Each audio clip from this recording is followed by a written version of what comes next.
ating pinakamalapay ng sus, kung paano po ang mga iba't ibang uri ng sakit karamdaman po, hallelujah, na tinanggihan na po ng doktor. Dito po mayroong kagalingan kung paano po yung mga problema binibigyan ng kalutasan ng ating pinakamalapay ng sus. Hallelujah, praise the Lord. Sa mga narinig po yun ng ate ko, nagkaroon po siya ng desire na kami po mga loved ones po niya sa probinsya po, nais po niyang makakilala din po kami sa ating pinakamalapay ng sus. Hallelujah, praise the Lord. Kaya po nag-alay po siya ng pag-aayuno po sa dako po ng Pampanga.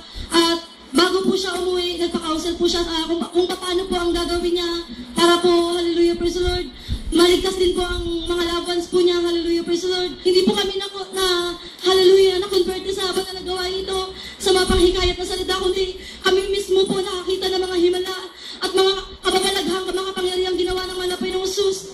Hallelujah, at isa po rito, mga minamahal. Hallelujah, praise the Lord, naka-encounter po kami ng, hallelujah, aksidente po. Dahil po, nung mga panahong yun, baguhan pa lang po yung beloved mother ko. Sa tuwing nakapakinig po siya ng mga patotoo na pag meron daw pong sinaksak, pero yung kutsilyo daw po na yupik, hindi siya tinablan. Binaril daw po siya, hindi siya tinablan ng bala. Para po sa beloved mother ko, parang sabi niya, parang sobra naman yata yung ganun mga sitwasyon. Pero, hallelujah, praise the Lord, ang mga pag-iingat po ng malapay ng Jesus sa banal na gawain ito ay totoo po dahil pinatunayan po niya sa buhay namin. Noong mga panahon, mga minamahal na nasa biyahe po kami dahil ang negosyo po ng nanay ko na nagtitinda po ng mga prutas at gulay, dinideliver po namin sa palengke. At habang, hallelujah, praise the Lord, mabilis po yung takbo ng truck. Kung nakakita po kayo mga minamahal ng isang truck na punong-puno po ng mga paninda, sa taas po ng mga panindang yun, dun pa po kami nakapatong, nakaupo po kami sa taas at sa hindi inaasahang pagkakataon, hallelujah, praise the Lord, sobrang bilis po ng takbo ng truck, bigla pong na-lost brake, hallelujah, yung itsura po ng sasakyan, mga minamahal, parang sumasayaw-sayaw po sa daan, na hallelujah, pag tumatagilid po siya sa kaliwa, yung mga paninda, yung mga tao po sa kaliwa, hulog po sila, ganun din po sa kanan, hallelujah, praise the Lord, at yung naalala po ng beloved mother ko ng mga pagkakataong yun, yung mga patotoo po na narinig po niya dito sa banal na gawain ng Jesus Miracle Crusade na sa oras daw po ng kagipitan, sa oras ng hallelujah, wala ka nang malapitan, tawagin mo ang pinakamamahal na Panginoong Jesus, hindi ka niya pababayaan, hallelujah, praise the Lord, hallelujah, praise the Lord, dahil binanggit po ng nanay ko yung hallelujah, praise the Lord, tatlong beses po niyang binanggit po yun, yung truck po na walang preno, bigla pong tumigil, hallelujah, praise the Lord, at yung mga tao po nagtaka, anong meron sa inyo, bakit kayo lang yung hindi nahulog sa truck, samantalang yung mga kasama po namin, nahulog na po sila, yung iba po nasa kanal, yung iba po nasa gitna ng daan, at kitang-kita ko po mga minamahal, na sugatan po sila, at yung ilan po sa kanila sinubi sa hospital, hallelujah, praise the Lord, talagang pinatunayan lamang ng mga Panginoong Jesus, na totoo ang kanyang pag-iingat sa kanyang mga anak na silikod sa kanya, hallelujah. At nung oras na yun, gustong-gusto ng nanay ko na makarating po sa dako ng Bacolod City para po magpahayag ng patotoo na talagang totoo pala ang malapay ng Jesus sa banal na gawain ito. Hallelujah, alam niyo po mga minamahal, meron biglang dumaan na pampasaherong jeep at sabi ng nanay ko, masakit mo kami dahil dadalo kami sa Jesus Miracle Crusade dahil na-aksidente kami lamang yung niligtas ng ating pinakamalapay ng Jesus. Hallelujah, praise the Lord. At nung dumating po kami sa hallelujah, sa banal na gawain ng malapay ng tamang-tama po na sa testimony portion po yung gawain. At kung dati po yung nanay ko merong doubt na kung totoo ba yung mga pag-iingat ng malapay nung time na yun, siya mismo po yung lumapit sa unahan. Dahil yung ate ko po, choir member po nung pagkakataong yun, lumapit po siya sa ate ko, sabi niya, ilista mo yung pangalan ko. Dahil ako mismo magpapatotoo na talagang totoo pala ang pag-iingat ng malapay ng Jesus. Totoo ang Diyos sa banal na gawain ito. Hallelujah, praise the Lord. Hallelujah, praise the Lord.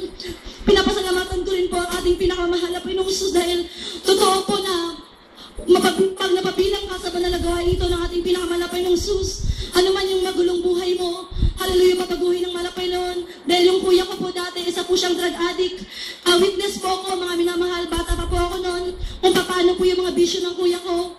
Yung, hallelujah, yung buhay po niya, yung tenga po niya, puno po yan ng hikaw, pati yung dila at saka ilong po niya, yung mga suot niyang damit, yung mga maluluwag na damit, yung mga pinapatugtog niya, mga tugtugin, yung mga, hallelujah, may ingay na walang kabuluhan, hallelujah, praise the Lord. Pero talagang, hallelujah, praise the Lord, ang ating pinakamalapay ng ay tumutugon sa mga panalangin dahil po, ang nanay ko, habang dumadalo po siya sa banal na gawain, habang nakita po niya nagpapatuto yung mga beloved brothers, nagkaroon po siya ng pananalangin na kailan kaya, hallelujah, mga Panginoon, makita ko rin yung anak ko na isang drug addict ngayon, makita ko rin siya na isa sa nakatayo sa harapan na yan, magpapatuto ng kabutihan mo. At hallelujah, dahil sa mga pananalangin, hallelujah, hallelujah ng ating, hallelujah, minamahal at ginagalang na pastor, hallelujah, binigyan po ng katugunan ng mga Panginoon yung dalangin ng nanay ko, bagamat taon po yung binilang, hallelujah, sa mayaman ng kapamaraanan ng mga Panginoong Sus, yung kuya ko po mismo yung lumapit sa nanay ko na sabi niya, Nay, sasama na ako, magpapabautismo na ako.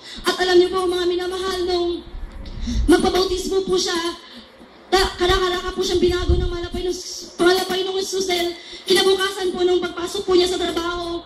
Dahil po, yung kuya ko po, hallelujah, praise the Lord, every break time po nila, hallelujah, kasama po yung mga katrabaho niya, lagi po yan naninigarilyo po sila.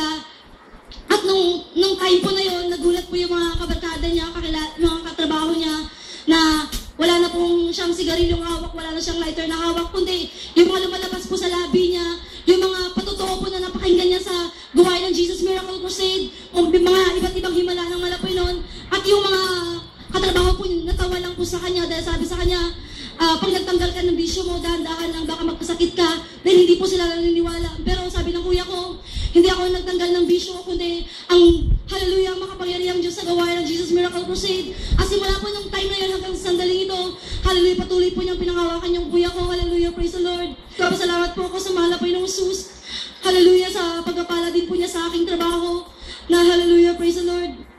Dati-dati po, mga minamahal ng nangangarap lamang po ako na pag nakakarinig ako ng aeroplano, nangangarap lamang ako na kailan kaya ako makakasakay dito. At hallelujah, praise the Lord. Nagpapasalamat ako sa Malapay dahil sa mga panalangin ng ating mga magulang sa Malapay ng Jesus. Hallelujah, praise the Lord. Yung panalangin ko po yun, binigyan po ng katugunan ng Malapay noon. Ngayon po, nagtatrabaho na po ako sa isang airline company. Hallelujah, praise the Lord. Ang lahat ng pagpupuri, pagpaparangal, pagdakilay para lamang sa ating Pinoong Jesus. Praise the Lord po.